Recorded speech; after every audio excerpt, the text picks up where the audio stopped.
But at the weekend, I was up around Cork Airport. I was actually picking up some takeout food from the Cork International Hotel, and they're thriving, and they've got a great big takeout business operating out of the hotel. But at the same time, I was up in and around the airport, and the outside multi-story car park, absolutely empty, clearly, because there is very, very little happening in Cork Airport. I found it quite spooky, actually, and it got me thinking about whether or not Cork Airport can survive this financially. And you got to wonder, can Ryanair survive it financially? Can Aer Lingus, do they have a war chest of cash?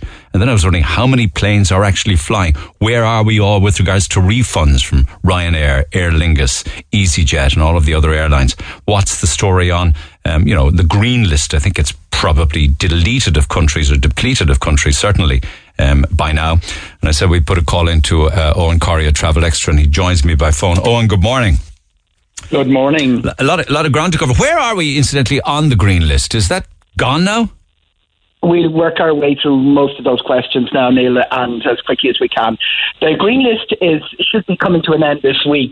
In fact, it came to an end last week when it emerged there was no more countries on it as of today. What we are waiting for to see is what the Irish government does next. We signalled months after we first talked about this, like June, July, we were talking about the European aviation policy, Ireland ignoring it, but they signalled that on tomorrow, Tuesday, October the 13th, they're going to align with the European aviation policy. It all sounds very good. The question is it as good as it sounds? The European aviation policy, very clear, agreed at the weekend by the heads of state, and there are 4 important metrics there. A traffic light system, green and amber, people travel with no restrictions. Red, countries can impose restrictions like self-isolation, like Ireland does, and a grey where they don't have enough information. They want to regionalise it so that the Canary Islands is not in with Spain. They also want to make sure that people arriving in airports aren't treated. If you're arriving, let's say, on the German flight into Frankfurt Airport from Dublin, that people who come from areas in Ireland that are not locked down, which we used to have, they're segregated and not treated the same. And what they also want another metric, which is the number of tests.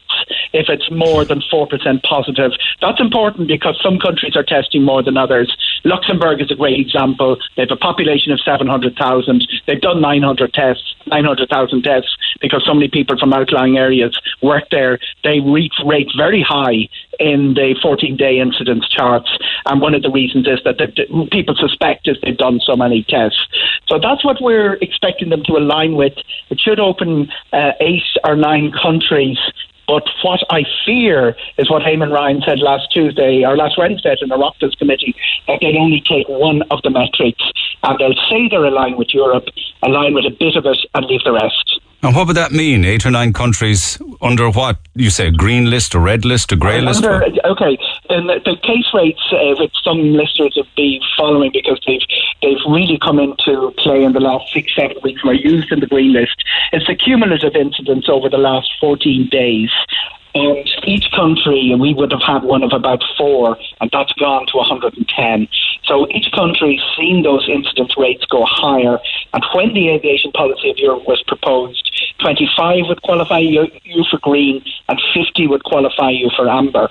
The real problem is that now that the 25 is so low that very few European countries make it, none of them in the European Union.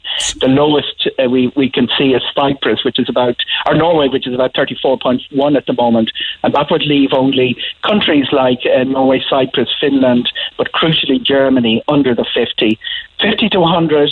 The imposition we're putting on every single country a 14-day self-quarantine. That's what Europe proposes. Countries can opt to do that. Very few of them do that. There's only about 5 of them do that at the moment. But there's no doubt, Neil, that the core of the problem here is that everybody's rate is running away out of control. So does it mean that ultimately across the winter, for in the shorter term, that foreign travel's off the cards? I mean, an awful lot of people were travelling to Cyprus over the past 6 or 8 weeks. They were getting a blast of summer, of sunshine there, and I know of many that did go. Is that likely to stop? I suspect that's the Irish government's approach will be tomorrow, that they will continue to urge people not to travel. The airlines are allowed to travel, the passengers are being discouraged from doing so. And that is what's created the sort of scenes you saw in Cork Airport. Europe wants borders to stay open. The European CDC and the World Health Organization say that closing airports and closing borders doesn't do anything to help the fight against COVID. But the natural reaction of a lot of countries is to start blaming each other. For a good example would be the Czech Republic, which shut all its borders very early on. It now has the highest case rate in Europe, 432.7, whereas countries that kept their borders open have very low ones. Some of them, it doesn't follow that opening and closing borders has any effect on your case rate. It seems to be more local factors that decide that. And Northern Ireland is one of the worst in Europe. If Northern Ireland was a standalone country, it would now be the worst in Europe next to the Czech Republic. Mm-hmm. What is happening with Ryanair and their threat to pull out of Cork? Do you know? Ryanair are flying empty flights. They have been flying. They got their load factor up across Europe around August. But what they've been doing, what I noticed they've been doing on the website, is pulling back the frequencies. They say the Irish government policy, they took a court action on this, was effectively preventing passengers booking. So we've had flights arriving into Cork with 3 passengers on board. The result of that is they've threatened to pull almost all their winter services. They've threatened to reduce Dublin to a trickle, and they've said that Cork and Shannon are going to close.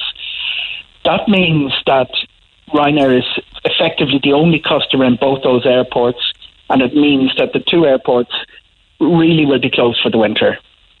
Wow, really? I mean, how can they survive? Like, even closed for the winter and open in the spring? But, like, would that work?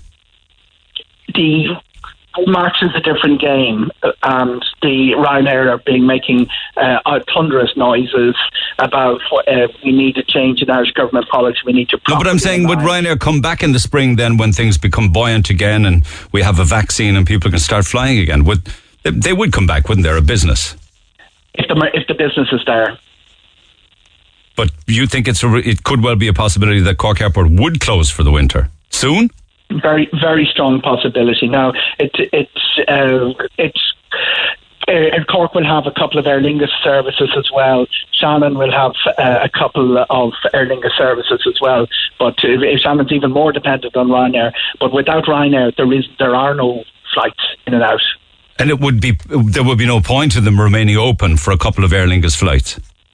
Not at all. I mean, it calls into question all the staffing. It calls into question the pre-clearance that Shannon has. It calls into question everything.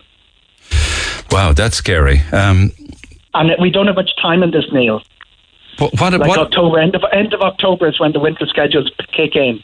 What Ryanair are saying is we need the government to get their act together in terms of allowing people to fly. Yeah, but would they even want to fly, though? Would people even want to fly? That's the next query. That's the next question. Ryanair's traditional response on this has been people who don't want to fly when the flight is €100 have no problem flying when it's 10. They stimulate with price.